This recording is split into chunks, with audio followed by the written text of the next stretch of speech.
Okay, stand up for something you believe in, otherwise you will be judged as being a failure across board. That's the wise words for this morning. Try to stand up for something you believe in and hold it very dearly, even when no one seems to be believing in that part. It's time for us to look at one man who believes strongly in the aviation sector. Majority of us just want to get that boarding pass.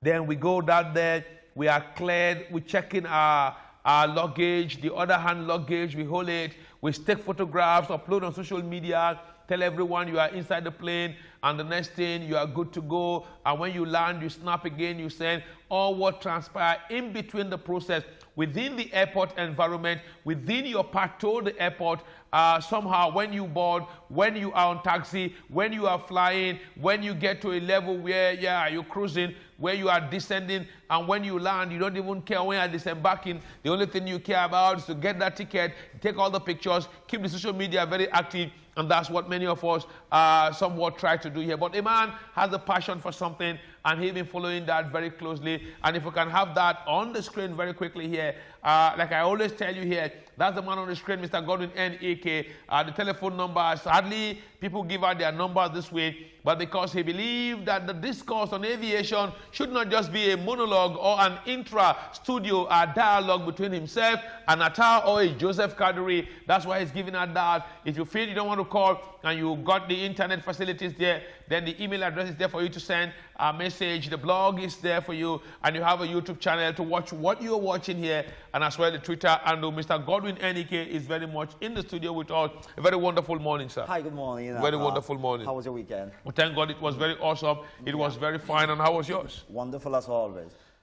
Okay, we thought that by now the rains will be giving way, but the rains are still very much in the sky. The climate change crisis across the world, the weather appears not longer predictable. Climate change is real, and the earlier the world gets serious about it, the better. Okay, quickly, let's now see what we'll be looking at. Aviation this morning. Airport closure is something that government will always come to do. Hadi Sirika did that, shut down the major one in the capital city. The only one, not even the major one, the only one we got here to fix the runway. We all went to Kaduna, got flight. Nice time for Kaduna roadside travelers. Intense security. The potholes were all patched. Nice one there. And after that process here, the runway was fixed. We all came back to Abuja. Kaduna Expressway then since remained a mirage. But now we thank God government is doing something about it. Now, as we're looking at airport closure, the economic impact of airport closure here, and that's one thing we see, we hear when government want to carry out checks, repair work here. Quickly, we see government shutting down airport, but somehow across the world, we hardly see these things. Now, let's roll. Atta, it's a taboo to shut down an airport. Okay. As a matter of fact, from the design, the concept, from day one, airports should be designed in such a way that they should never be shut down. Okay. If one runway has an issue, there should be a second. As a matter of fact, there should be a third. Do we have a second? That's is there an airport that have a second runway? That's why I use the language. There should be from inception, from the conception of building an airport, no matter how small, or how big. You should build it bearing safety in mind. And why? Let me start with the reason you must have more than one, runway, while constructing any airport for that matter. But okay, go ahead. I want to ask you a question. Just go ahead. Most importantly, the issue of weather, the wind movement. Weather is so treacherous that you do not know what it will spin at you at any time. Correct. I mean, wind may be going this way, and suddenly, without permission from anybody, it moves, the other way. And as if you know that that's where it's heading, it goes, right 180 degrees, going backwards. And so, for landing airplanes, if you have a runway, for instance, that is running north-south, and you have strong crosswind. Now that crosswind will be running east-west to be a crosswind against a flight path that is heading, north-south. And I can use this miniature to explain to you, you know, for better understanding. If this is my heading, you know, zeroing in on the runway, and this is a north-south position. A crosswind is a wind that comes from the side. Yeah. That is the crosswind. You know, and so if this is a north-south, definitely this is east-west. Correct. Very well. Now, for this plane, a powerful crosswind here drifts it off course. You're right. And the pilot just continues to struggle with his rudders to, you know, to keep. But if that wind is powerful enough, it will threaten this airplane completely off course. All right. And of course, if he's a smart pilot and he's still within his decision altitude, what he does is put back power, get back into the sky, and go and make a turnaround and see what what possibly can happen, or even go to another nearest airport to have a safe landing. Now, if you had in the same airport another runway running east-west. Now, during approach, the weatherman is likely to inform the pilot that you have a crosswind of so and so speed, and of course, all pilots are trained to know the speed of wind that is safe for their operations. So, if the speed of that crosswind is too high for safe landing, what the pilot does is to seek permission to leave that allocated runway for the other runway that's running east-west. Do you know the meaning of that? The meaning of that is that that crosswind ceases to be a crosswind, but then becomes either a tail or headwind. That, you know, and those kind of winds are better than the cross. And so you can actually deal with it as a pilot and still be able to land safely. And so that's why I continue to wonder who gave us the idea that we can build airports and limit ourselves to a single runway. It doesn't make sense. But that's what we do. That's what we've been doing. Well, it doesn't make sense. Let's start off now with the discuss now, the economic impact. Yes. For instance, Enugu Airport has been shut down. Okay, let's start with the previous one that happened. Even we saw Port Harcourt Airport sometimes struggling. We saw Abuja Airport shut down. That's why I said, let's start with the But the Kaduna guys, Abuja. we are dancing anyway. Well, one man's loss, they always say it's another man's gain. You're right. You know, but then the economic impact of shutting down airports is huge. Unfortunately, again, we do not seem to follow on daily basis the GDP of this nation. That's the gross domestic product, which is simply the value of every service that is offered by everyone in different ways, and what the monetary worth of those services, would be at the end of the day. Now, if our Department of Statistics were to follow through diligently on daily basis the activities that Nigerians are carrying out and what kind of addition that we have on our GDP on daily basis, you will be able to see the trillions of naira lost, by the shutting down of the Abuja airport for 6 weeks. But because of financial, what I want to describe as financial, should I use the word indiscipline or recklessness? We don't seem to be sensitive enough, to the impact that these things, do to us. Enugu, for instance, if you ask those that are doing business there, call it trading business, call it cab business, hotel business, yes. As a matter of fact, in this period that this airport has been shut down, go and find out. A lot of them may not be earning enough to pay salaries. Practically speaking, you've shut down the economy of that state and the surrounding states there, you know, because a lot of people who want to travel to other, you know, parts of the southeast would rather land in Enugu Airport and then proceed to where they are going. Oh, Enugu shut. Asaba will enjoy a good time.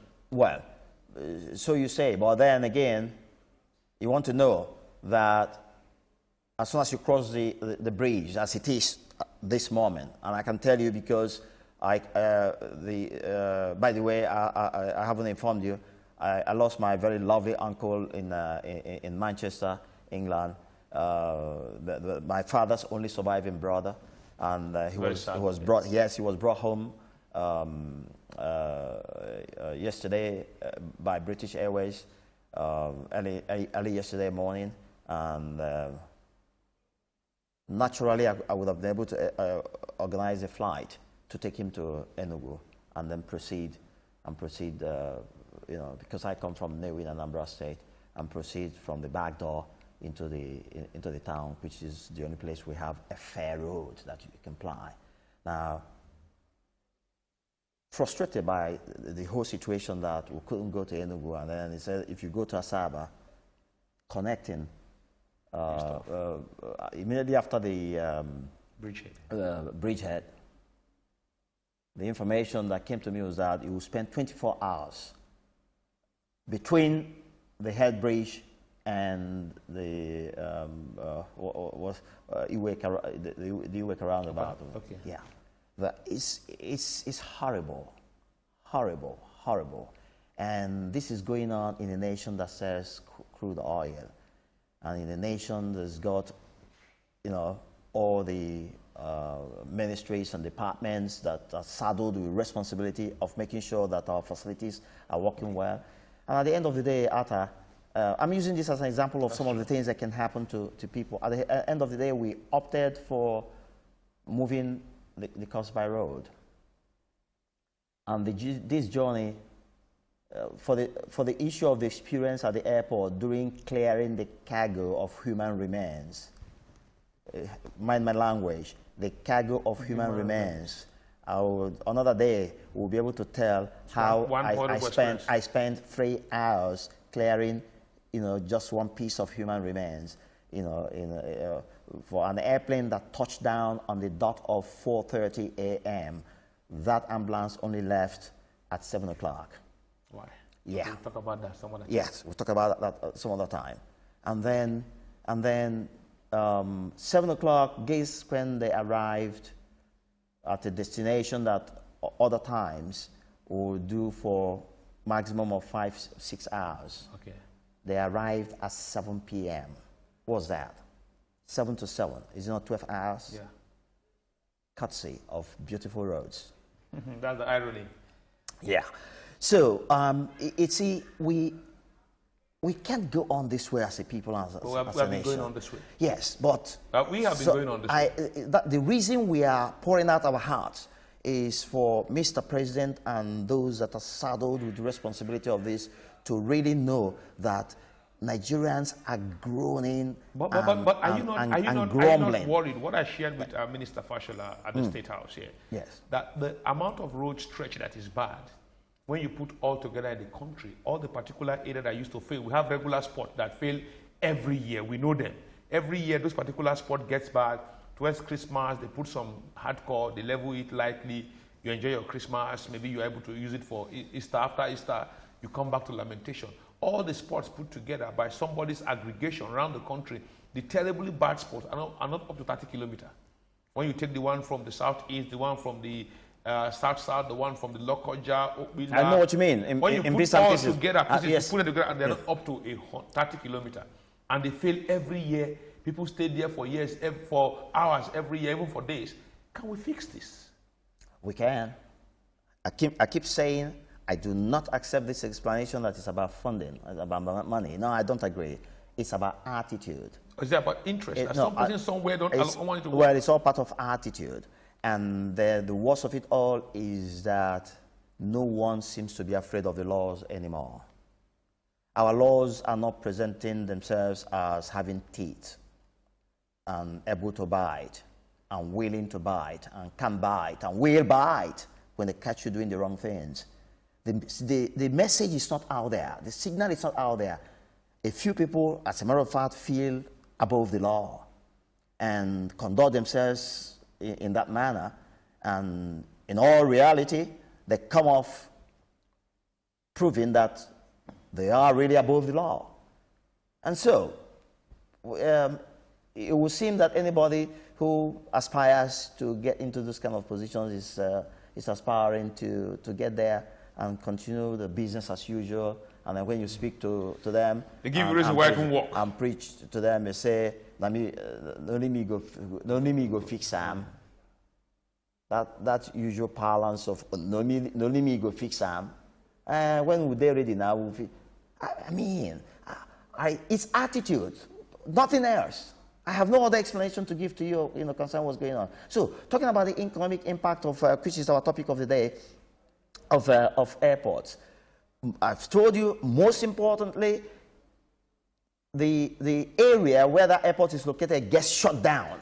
So, as it is right now, Enugu and East surrounding, towns and states are shut down, economically speaking. And we are dealing with a nation that is supposed to be one of the biggest and supposed to be one of the best in Africa, with very highly intelligent people, very smart men and women. Well, can't we have understood before? Let me tell you my shock here. Yes. Let's take away this big language of a runway. Across the globe, runway can be something spectacular when it comes to construction and design. In our own case, I'm sorry I told somebody elementarily, what I understand is that the runway is just a broad, open, well-designed road. Am I correct, sir? Well, that means well-designed, yeah. broad, open, well-designed road. Because when you say a runway, create there's a slight difference. No. When you say a runway, yes, like the one you see across the world, when you stand at the runway, you see a beautiful, large. But when you come to our own runway, what I see is more like a Kubwa airport road. I'm sorry if that may sound offensive. There are small design, but I have stopped at other runways across the world. That's right. And you want to take picture on the runway, you look at the foreground, you look at the background. It's one beautiful picture to upload. But when you look at our own here, the runway sometimes look more like an expanded normal road. I'm sorry, if not for someone a little. Oh, let me explain something to you. If that be the case, yes, we can make additional runways. We can, but it's not as simple as it sounds. But how come Singapore, that is not as big as Abuja, have many runways? I'm not saying Singapore, not as big as Abuja? I'm not saying we can't afford it, but what I'm saying is let's not just simplify that is one of those roads. First of all, an average runway is built to take a lot of impact. Good. It's not the same as the road. Have you seen the road in the villa? The road that passes the villa. The thickness is almost this height. That's correct. The thickness is almost 9 inches. I've been there a couple of times. That can even take more than even a cargo plane. That's correct. Now, apart from that, there are a lot of installations. Good. Around and within the runway to aid flights. Every country have installed. That's correct. We can afford these. I continue to maintain that we can afford them. Good. We have an attitude that we need to change, an attitude that's keeping us down. And, part of the attitude, again, is that we operate systems that are not working and we refuse to change them. For instance, Honorable Minister Hazisirika, during his Senate defense. Not defense, appearance, for his confirmation. Correct. As a minister, groaned and complained that the procurement process is cumbersome and unnecessarily waste a lot of time. And you would imagine that if a man at that level who had experienced some disruption in what he intended to do, but was not able to do it because of bureaucratic bottleneck. Bureaucratic bottleneck. What you expect is that government would quickly set up a committee or a task force to look into how to ease government business, and then remove those bottlenecks, and then hold those that have been appointed responsible, for action or inaction. But since that happened, have you heard anything? Have you heard any move, no, aimed at changing something somewhere so that, and I continue to say to his attitude, look at Rwanda. Rwanda had an unfortunate genocide. Massacre that slaughtered over 800,000 people in just a couple of days. No, was it up to a month? Just a couple of weeks. They slaughtered and then almost destroyed their nation. And today, for the 9th or 10th time, they are still on top, on the ease of doing business and the best place to do business in Africa, the little Rwanda.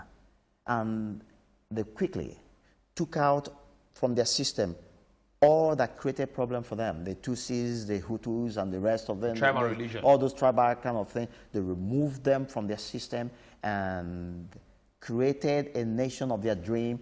And believe you me, today, it's a dream country and doing pretty well. A country where you arrive as a businessman that wants to do some kind of investment, and some smart men and young ladies are waiting to receive you, to give you all the assistance that you need right on the spot there. You have a name, they check it out in the system, and there's no conflict. You are registered. You do what you have to do, and they encourage you and show you where you can get an appropriate and affordable office, and everything is just moving with light speed. And then you now ask yourself, are these folks not Africans? Are they not? Yeah. Were they not the same people who slaughtered each other to the tune of 800,000? Good. Very well. It's attitude. We just have to take away the ugly attitude, and we begin to forge forward and begin to fix our nation, and you see that everything is possible to be done here in this country. And in one straight, stern language, I will tell you, shutting down airports is extremely irresponsible. But even when we know we will shut it down, sometimes several questions we ask here. For the Enugu own, holistically, what are the in-depth reasons the government have given to you? I know you've been asking questions since. Oh, well, initially, there was this talk about that some obstructions were on the flight path, to the runway that could endanger flights during landing. And then there was this talk again that the runway was not safe anymore, that it needed to be totally rebuilt, and all this kind of talk. And then my quick answer to the issue of objects being on the flight path was that somebody somewhere was not doing his or her job. Correct. Acquiring those areas and removing those obstructions was as simple as getting the state government to accept that if this airport has to continue to work, we need to clear this flight path, and we need to acquire some buffer zone that will enable airplanes come down without a risk of running into some obstructions in the name of buildings or tall trees and those kind of things. Right. And there's no state governor who is still psychologically sane that will have a minister of aviation come to his office to say, hey, in 2-3 weeks, I need to have a buffer zone acquired here. Can you do something for me very quickly? And the state government would say, I do not think so, or that or that.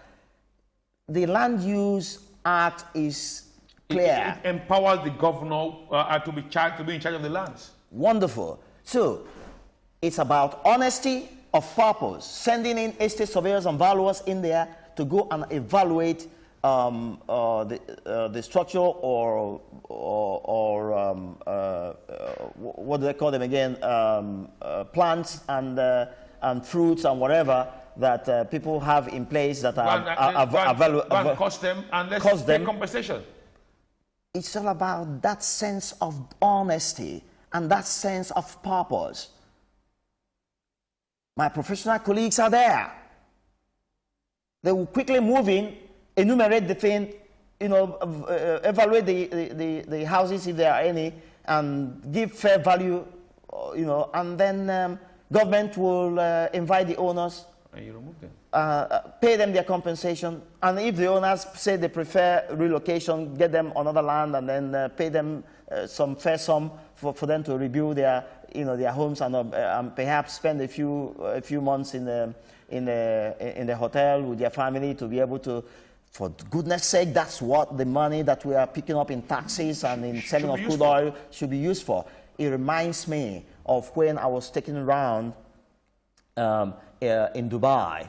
I had this military friend of mine who comes from UAE, and a great friend that had visited Nigeria severally and invited me and my wife, and both of us went, and he took us around the entire Dubai. And he took us to a street where the owners of houses there, they still had these shanty and thatch houses of the real indigenes of the land.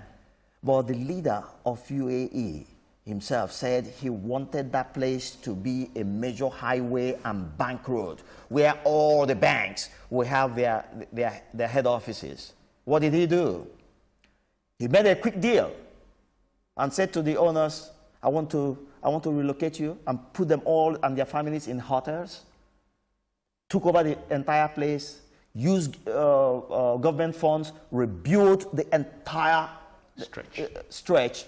As a matter of fact, I have a picture of Before and after. That's correct, because the man took us to a museum where we saw how that place was, and I took photographs. And then you need to go there today. And you know the amazing thing?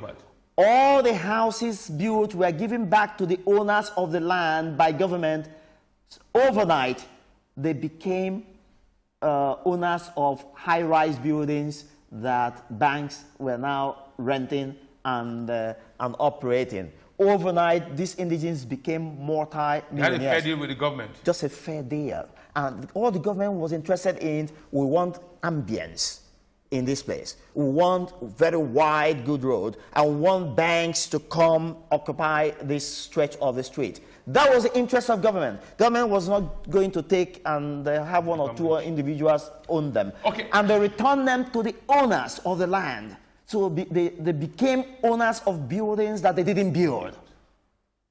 That is governance. Okay, quickly, our time is almost up. Now, what do you be advising in less two minutes now, government to do when it comes to issue of shutting down of airport? We saw the Abuja own. Hadis Serika enjoyed the media hype, took his name to greater height here. But how do we stop this culture quickly? First of all, is to accept and agree, as painful as the language is, that those kind of moves are very irresponsible. And if we agree that it is irresponsible to contemplate doing such a thing, shutting down the economy of a state and shutting down the economy of a particular area, wherever it happened. I mean, it happened to us here in Abuja, and we were screaming that it shouldn't be, that there should be a way of dealing with this, or let this stay a little bit more and take a few more weeks or 1 or 2 months, build a new runway, and then shift to that, flights to that runway, and then repair the one. There were options that were, for whatever reason, they decided to shut down. But here we go, and a big irony. 6 weeks to fix Kaduna Airport, rebuild the runway in Abuja, and on the dead of the 6 weeks, Abuja was ready. 6 weeks, Enugu Airport has been down. And on my blog and the WhatsApp forum that I created for aviation users, the question was asked, how come in 6 weeks that nobody has lifted a finger? And I personally, when somebody, one of the members posted that, I posted and said, quite ironic. And I called for, I know that 1 or 2 fan officials are members of that platform. As a matter of fact, Honorable Minister Sirika, his number is there. I don't know if he follows, but his number is there. And so I want him to have an opportunity of hearing what users of our airports are saying and the experiences. And so, but although he's never made any comment on the platform, I called for comments from, fan members and NCAA members also. I called for. I didn't receive any response until the ITV aviation correspondent lady, Francisca Olga, Mrs. Francisca Olga, now said she had spoken to one of the directors out there who announced that some preliminary works and surveys had been done. Can we even do survey before shutting down? Preliminary surveys and works. Preliminary surveys and works in 6 weeks. In the same 6 weeks that we started and finished, not just only Abuja, we upgraded Kaduna to be able to take the pressure, and then did Abuja all within the same period of time. Okay, so it is ironic, and I am hoping that we can be more sincere with ourselves in what we are doing as a nation. This is one of the greatest nations. I don't know any country of the world that has in place what God put here. The human resources, the natural resources, the good weather.